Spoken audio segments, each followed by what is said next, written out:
Assalamualaikum warahmatullahi wabarakatuh. Selamat pagi saudara-saudara. Apa kabarnya hari ini? Kita jumpa di materi pertama Undang-Undang Kesehatan yang dibawakan oleh Bapak. Minggu ini kita akan membahas peraturan mengenai obat tradisional dan kosmetika. Adapun peraturan yang berkaitan dengan ini pertama adalah Undang-Undang Republik Indonesia Nomor 8 Tahun 99 tentang Perlindungan Konsumen, Undang-Undang Republik Indonesia Nomor 36 Tahun 2009 tentang Kesehatan, kemudian Peraturan Badan Pengawas Obat dan Makanan Nomor 32 Tahun 2019 tentang persyaratan keamanan dan mutu obat tradisional, Peraturan Pengawas Obat dan Makanan Nomor 23 Tahun 2019 tentang persyaratan teknis bahan kosmetika. Seperti yang saudara ketahui, bedanya tenaga kesehatan dengan yang lainnya adalah mereka mempunyai kompetensi masing-masing yang tidak boleh saling tumpang tindih. Kemudian yang harus saudara ingat bahwa semua sediaan farmasi itu harus mempunyai 3 hal, yaitu safety, efikasi, dan quality. Efikasi adalah tujuan penggunaan kita membuat sediaan farmasi itu untuk apa. Kemudian safety tentu saja keamanan bagi semua penggunanya. Dan kualitas itu sediaan yang kita buat itu harus memenuhi standar mutu sehingga dapat membawa zat aktif sesuai dengan yang dicantumkan di label. Kemudian tadi membawa efektivitas tertentu kepada pasien, tujuan penggunaannya terpenuhi, cara penggunaannya enak, dan lain sebagainya. Nah, berbicara tentang undang-undang, minggu-minggu sebelumnya mungkin udah dibahas mengenai hierarki peraturan perundangan. Tetapi pada prinsipnya pembuatan suatu peraturan itu untuk menjaga semua, untuk menjaga tenaga farmasi bergerak sesuai dengan kompetensinya, yaitu membuat sediaan, mendistribusikannya, dan memberikan informasi yang baik. Kemudian menjaga tingkat keamanan sediaan yang kita buat. Sehingga tujuan pengobatan atau tujuan pasien membeli sediaan kita itu akan terpenuhi dan memang benar-benar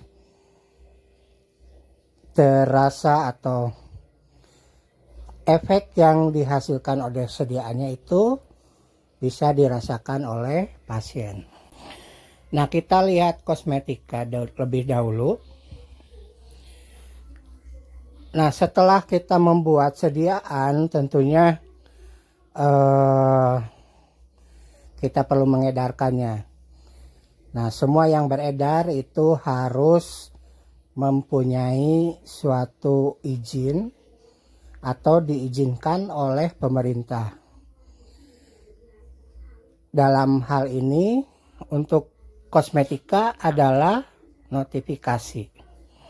Ini ada peraturan Menteri Kesehatan ya tentang notifikasi kosmetika.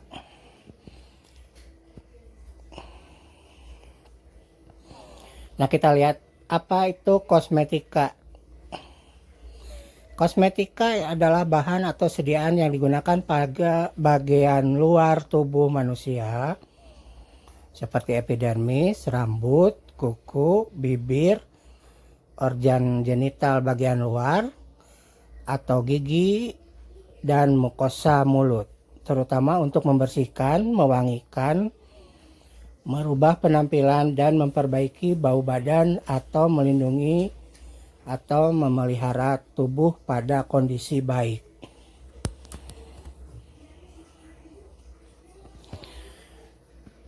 Jadi pada prinsipnya kosmetika adalah menutupi bagian luar tubuh kita untuk membuat menjadi lebih baik.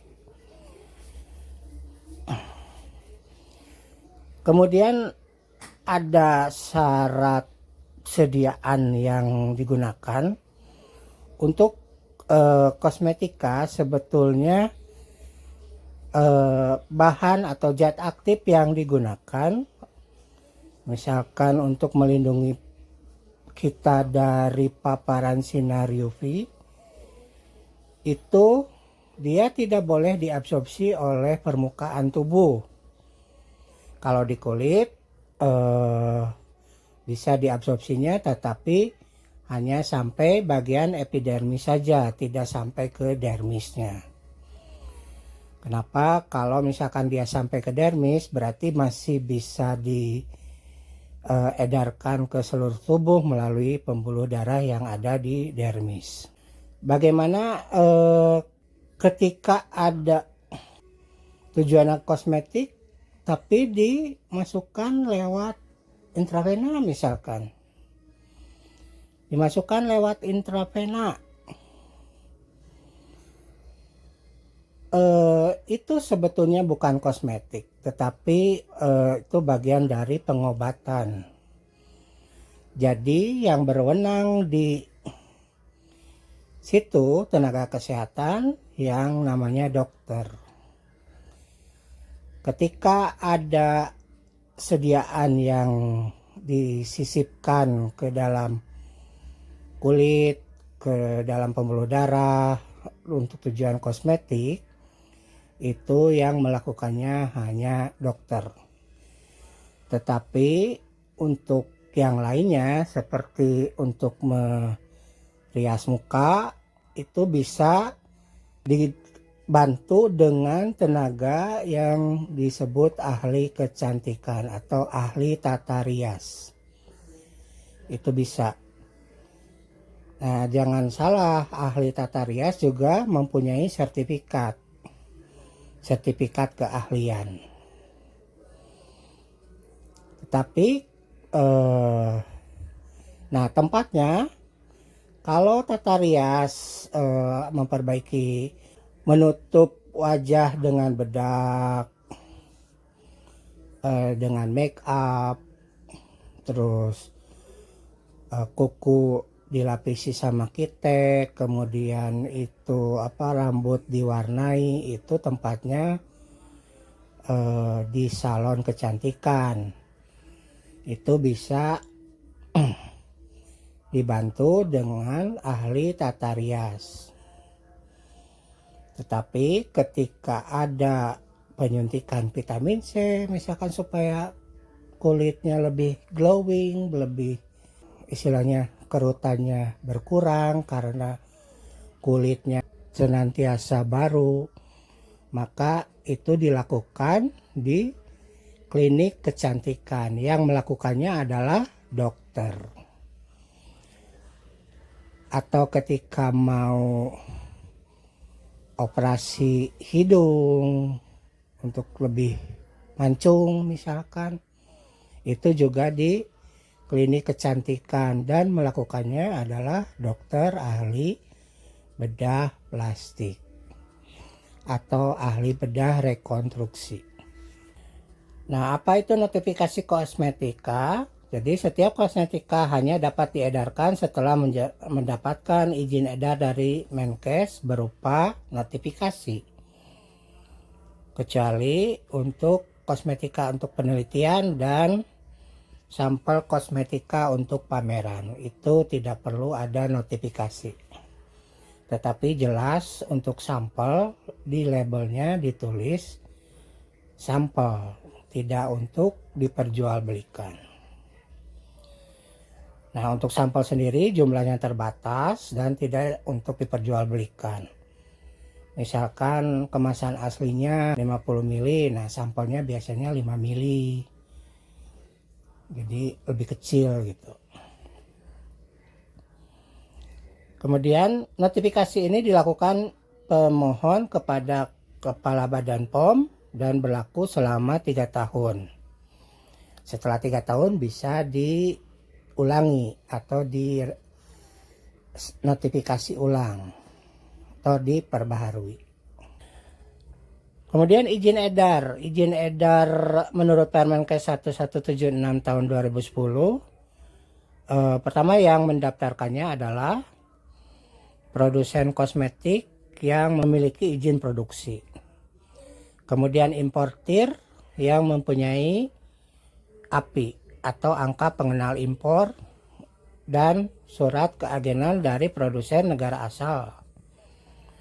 Dan atau usaha perorangan atau badan hukum yang melakukan kontrak produksi dengan industri kosmetik yang memiliki izin produksi. Nah, kemarin-kemarin banyak kosmetik dari Cina, dari Korea. Nah, kita juga harus jeli itu mempunyai izin edarnya atau tidak. Izin edar yang dari Badan POM.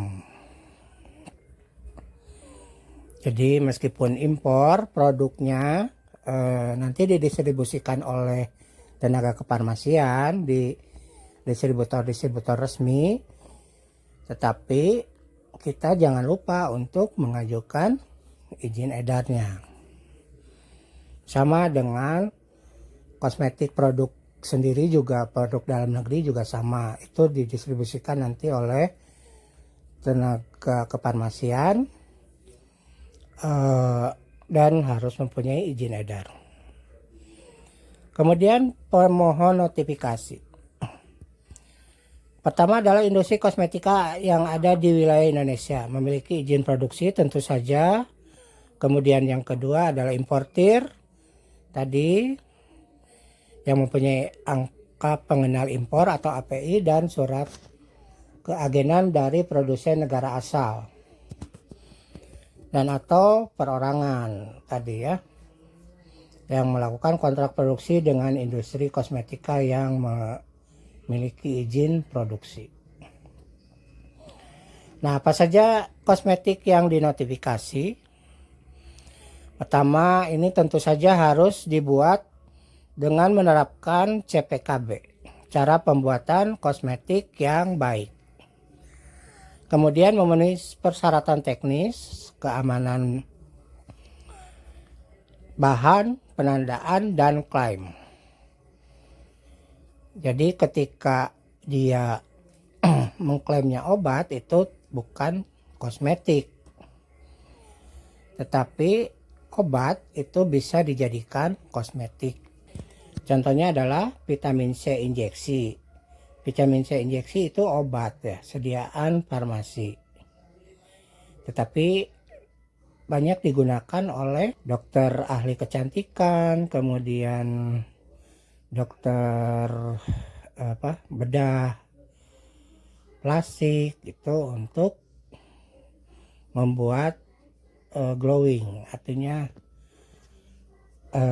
karena sifat vitamin C-nya sendiri sebagai antioksidan di situ. Kemudian pedoman CPKB dan persyaratan teknis yang ditetapkan oleh Kepala Badan POM. Cara pengajuan notifikasinya, pemohon mendaftarkan diri kepada Kepala Badan POM, cukup dilakukan 1 kali sepanjang tidak terjadi perubahan data pemohon. Kemudian pemohon yang telah terdaftar dapat mengajukan permohonan notifikasi, mengisi formulir ini berupa template secara elektronik pada website Badan POM. Sebetulnya sekarang ada yang namanya OSS, yaitu Online Single Submission, di mana semua pendaftaran itu bermuara di situ ya. Jadi pemohonnya bisa mendaftarkan di OSS dulu, baru kemudian dia mengisi formulir di website Badan POM. Kemudian waktu prosesnya 14 hari kerja sejak pengajuan. Itu ketika tidak ada penolakan, kosmetika yang dinotifikasi dianggap disetujui dan dapat diedarkan di Indonesia. Tapi ada dalam jangka waktu 6 bulan itu pemohon harus memproduksi atau mengimpor dan mengedarkan kosmetik yang telah dinotifikasi.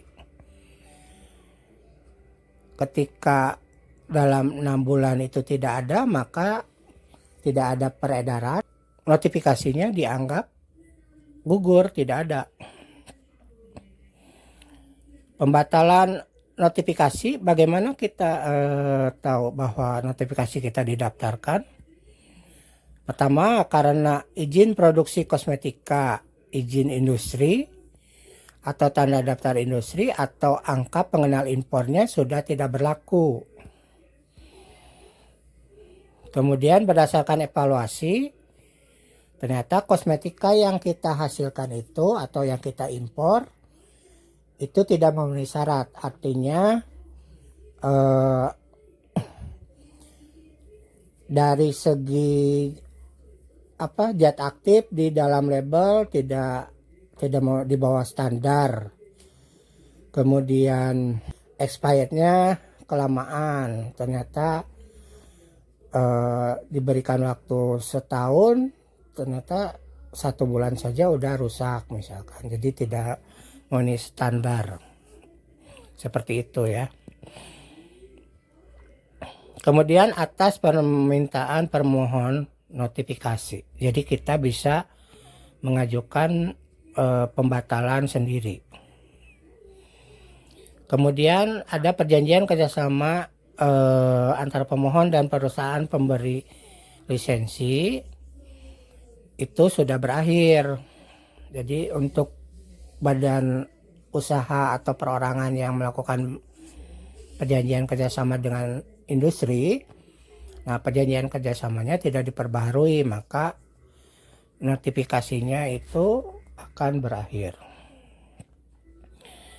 Yang selanjutnya adalah kosmetika yang telah beredar tidak sesuai dengan data dan atau dokumen yang disampaikan pada saat notifikasi.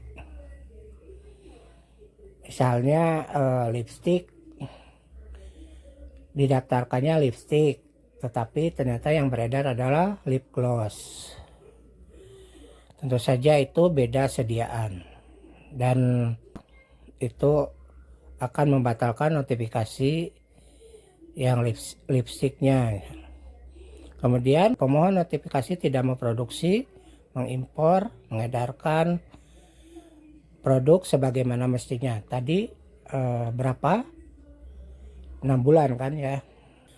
Nah, sekarang kita lihat dokumen informasi produk.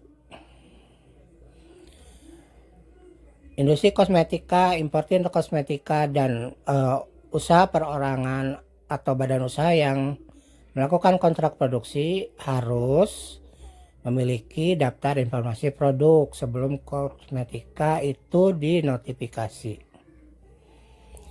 Menyimpan DIP ini dan menunjukkan DIP bila ada pemeriksaan atau diaudit oleh petugas Badan POM.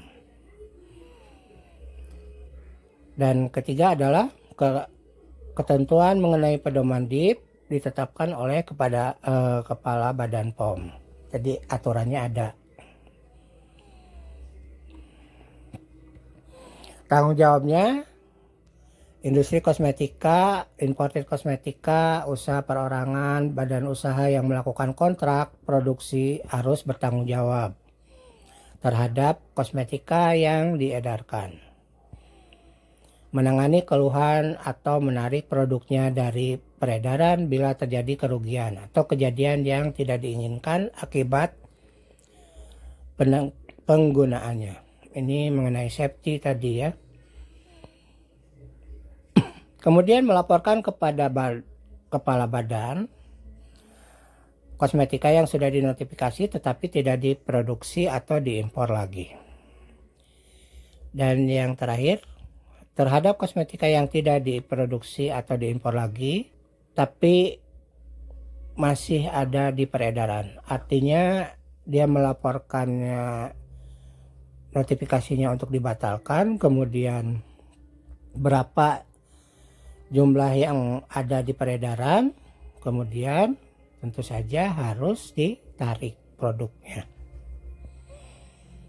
Kewajibannya, ini kewajiban perusahaan tadi itu melakukan monitoring terhadap kosmetika yang telah beredar, menanggapi dan menangani keluhan atau kasus efek yang tidak diinginkan dari kosmetika yang diedarkannya. Kemudian melaporkan kepada kepala badan kasus efek samping yang tidak diinginkan melalui mekanisme monitoring efek samping kosmetik atau MESKOS. Jadi meskipun tadi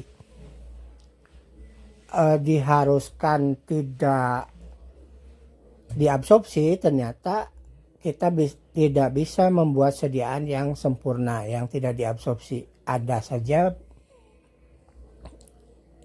sebagian dari zat aktif yang diabsorpsi dan diedarkan oleh darah ke seluruh tubuh. Akibatnya apa?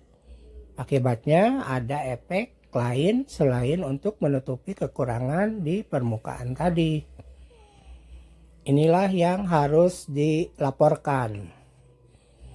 Jadi monitoring efek samping kosmetik. Dan ada ketentuannya mengenai mekanisme MESKOS, itu ditetapkan oleh Kepala Badan POM. Penarikan produknya bagaimana? Setiap industri kosmetik ini harus menarik produk yang tidak memenuhi syarat dan memusnahkannya. Penarikan bisa dilakukan atas inisiatif sendiri atau perintah dari Kepala Badan POM. Kalau inisiatif sendiri, kita menemukan sendiri bahwa kosmetika itu jadi tidak memenuhi syarat, maka harus cepat ditarik. Nah, kalau perintah Kepala Badan POM ini berdasarkan aduan dari masyarakat, kemudian ada pengujian di lab yang ditunjuk oleh Kabadan atau oleh pemerintah, ternyata memang tidak memenuhi syarat dan akhirnya keputusannya Kepala Badan POM melakukan perintah untuk menarik produk. Ini juga ada aturannya. Aturannya ditetapkan oleh Kepala Badan POM. Nah, untuk pengawasan dan sanksi, ini pembinaannya tentu saja dilakukan oleh Menteri Kesehatan dan Kepala Badan POM. Sanksinya ini bisa berupa sanksi administratif, seperti peringatan tertulis, SP ya. Kemudian meningkat ke larangan mengedarkan kosmetik untuk sementara. Kemudian meningkat lagi penarikan kosmetik yang tidak memenuhi syarat mutu, keamanan, kemanfaatan, dan penandaan dari peredaran. Kemudian harus memusnahkan kosmetika tersebut. Dan terakhir, ketika dia melanggar ketentuannya secara berat, maka ada penghentian sementara kegiatan produksi dan atau peredaran kosmetik. Kemudian kita lihat ke obat tradisional. Ini tentang registrasi obat tradisional. Peraturannya adalah Permenkes nomor 7 tahun 2012. Ini apa sih obat tradisional ini? Bisa berupa bahan atau ramuan, bahan atau ramuan bahan yang berupa bahan tumbuhan, bahan hewan, bahan mineral, serta sediaan sarian, galenik atau ekstrak ya, atau semua campuran dari bahan tersebut yang digunakan secara turun-temurun dan telah digunakan untuk pengobatan, dapat ditetapkan sesuai dengan norma yang berlaku di masyarakat. Kalau di obat ada CPOB, di kosmetika ada CPKB, maka di obat tradisional ada CPOTB. Cara pembuatan obat tradisional yang baik. Kemudian ada IOT. Apa itu IOT? Industri yang membuat semua obat tradisional dalam bentuk sediaan. IOT, industri obat tradisional. Kemudian ada UKOT, usaha yang dapat membuat semua bentuk sediaan tradisional kecuali bentuk sediaan tablet dan effervescent. Ini kalau sekarang ditambah dengan cairan ya. Kalau sediaan cairan itu tidak boleh di UKOT. Kemudian UMOT, usaha yang membuat sediaan obat tradisional dalam bentuk lain ya. Yang tablet effervescent ini ke UMOT. Kemudian UJR, usaha yang dilakukan oleh depot jamu atau sejenisnya yang dimiliki perorangan dengan melakukan pencampuran sediaan jadi atau sediaan segar obat tradisional untuk dijajakan langsung kepada konsumen. Usaha jamu ramuan berarti. Kalau UJG, usaha yang dilakukan oleh perorangan menggunakan bahan tradisional dalam bentuk cairan yang dibuat segar. Kemudian tadi ada masalah izin edar. Seperti di kosmetik ada izin edar obat tradisional. Ini dikeluarkan oleh Badan POM.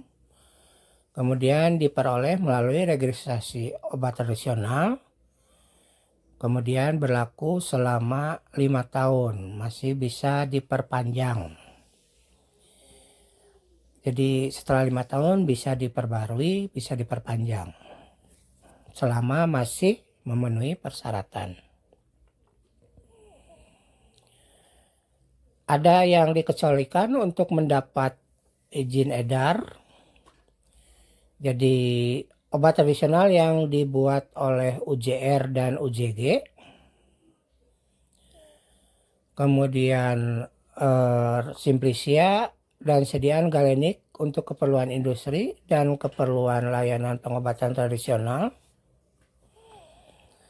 Kemudian obat tradisional untuk penelitian sampel untuk registrasi pameran dalam jumlah yang terbatas dan tidak diperjualbelikan. Kriteria OT yang diberikan izin edar. Pertama adalah menggunakan bahan yang memenuhi persyaratan keamanan dan mutu, dibuat dengan menerapkan CPOTB, kemudian memenuhi persyaratan Pharmacopeia Herbal Indonesia atau persyaratan lain yang diakui oleh pemerintah. Kemudian berkhasiat yang dibuktikan secara empiris terus menurun atau secara ilmiah. Jadi kalau obat itu secara ilmiah, tapi obat tradisional ini bisa secara empiris, bisa turun-temurun. Obat tradisional dilarang mengandung etil alkohol lebih dari 1%, kecuali bentuk sediaan tinktur yang pemakaiannya dengan pengenceran. Jadi ketika kita buat ekstrak dari suatu tanaman, hewan atau yang lainnya, maka dengan menggunakan alkohol, maka alkoholnya itu harus diuapkan sehingga kadar alkohol di sana itu kurang dari 1%. Kemudian bahan kimia obat yang merupakan hasil isolasi atau sintetik tapi dia berkhasiat obat. Kemudian narkotika atau psikotropika dan atau bahan lain yang berdasarkan pertimbangan kesehatan ini bisa membahayakan kesehatan. Obat tradisional yang dilarang dibuat atau diedarkan dalam bentuk sediaan intravaginal, tetes mata, parenteral, suppositoria kecuali untuk kwasir. Jadi ingat 4, intravaginal, tetes mata, parenteral, suppositoria. Nah tadi ada 3 industri obat tradisional. Pertama iot, ukot, dan umot. Ukot ini karena dia tidak bisa tablet atau perpesen, registrasi obat tradisionalnya bisa di Pemda setempat, Pemda kota kabupaten setempat. Dalam hal ini adalah Dinas Kesehatan. Tentu saja nanti pengawasan dan pembinaannya di bawah Dinas Kesehatan. Kalau umot itu yang berwenang adalah pemerintah provinsi. Tentu saja nanti yang turun juga adalah Dinas Kesehatan Provinsi di mana umot tersebut berdiri. Sedangkan iot ini registrasi obat tradisionalnya langsung ke Badan POM karena dia komplit ya, bisa serbuk, bisa cairan, bisa tablet, bisa effervescen ataupun yang lainnya.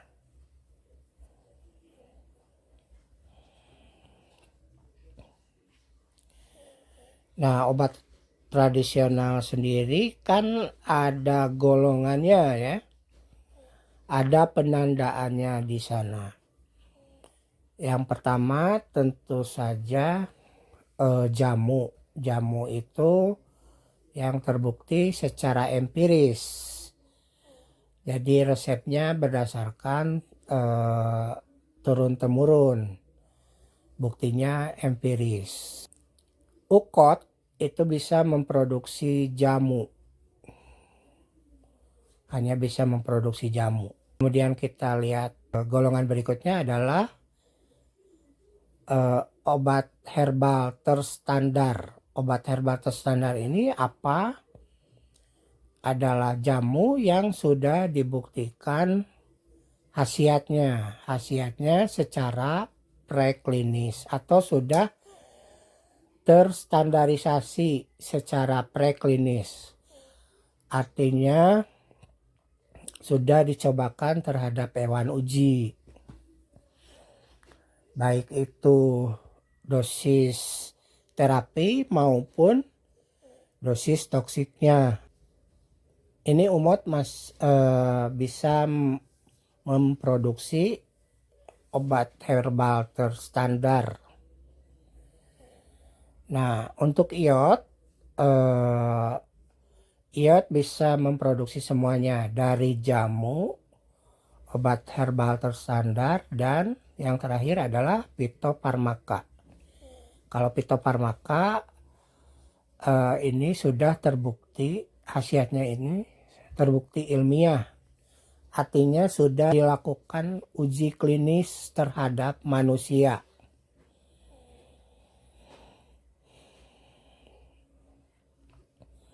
Sehingga keamanannya sudah lebih terjamin juga.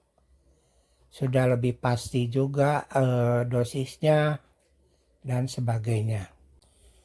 Nah, bagaimana izin edar obat tradisional ini dibatalkan?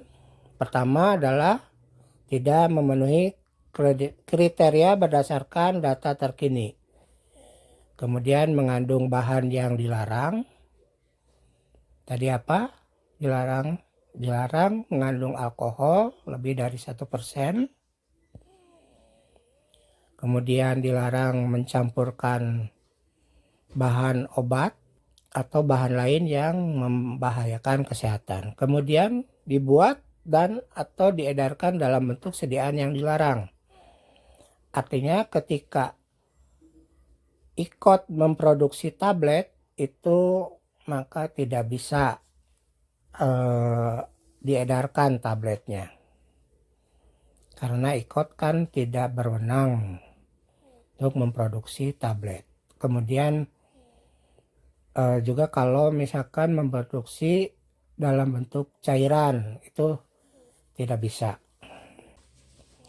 Kemudian penandaan dan informasi obat tradisional menyimpang dari persetujuan izin edar. Jadi berlebihan.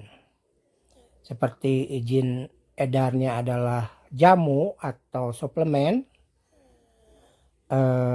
malah diklaim sebagai obat. Jadi di sana ada khasiat, padahal penandaan khasiat itu hanya untuk obat. Atau kata-kata mengobati itu hanya untuk obat. Kalau meningkatkan masih bisa digunakan. Meningkatkan stamina misalnya bisa itu. Menambah stamina itu bisa. Kemudian izin IOT, UKOT, UMOT, dan importir OT yang terdaftar ini tidak berlaku. Kemudian pemegang izin edar melakukan pelanggaran di bidang produksi atau di peredaran obat tradisional. Kemudian pemegang nomor izin edar memberikan dokumen registrasi palsu atau yang dipalsukan. Kemudian ada terjadinya sengketa dan telah mempunyai kekuatan hukum tetap. Artinya ada sediaan lain yang mirip, misalkan tolak angin, izin edarnya muncul. Jadi kita membuat tolak angin lagi gitu. Kita membuat tolak angin lagi, maka tolak angin tersebut akan menjadi sengketa nantinya kalau izin edarnya dikeluarkan oleh, misal karena kita UKOT ya oleh Pemda gitu. Kalau sudah muncul kan IOT oleh Badan POM tentu saja, maka akan jadi sengketa. Nah, bagaimana supaya bisa mengeluarkan jamu tolak angin? Ya ganti saja mereknya. Sedangkan kegunaannya masih tetap diklaim sebagai tolak angin. Kita sering-sering saja membaca peraturan yang terkini, karena biasanya kita masih pegang peraturan yang lama, ternyata sudah ada peraturan yang baru. Jadi ketika saudara sudah ada di lapangan kerja, ada peraturan yang harus dipelajari sebelum kita bertindak atau melakukan kewenangan kita sebagai tenaga kefarmasian. Demikian materi kita kali ini, materi tentang Undang-Undang Kesehatan mengenai kosmetika dan obat tradisional. Terima kasih atas perhatian saudara. Kalau ada penyampaian yang salah sepenuhnya dari Bapak dan Bapak mohon dimaafkan. Sekian materi kali ini. Terima kasih atas perhatiannya. Assalamualaikum warahmatullahi wabarakatuh.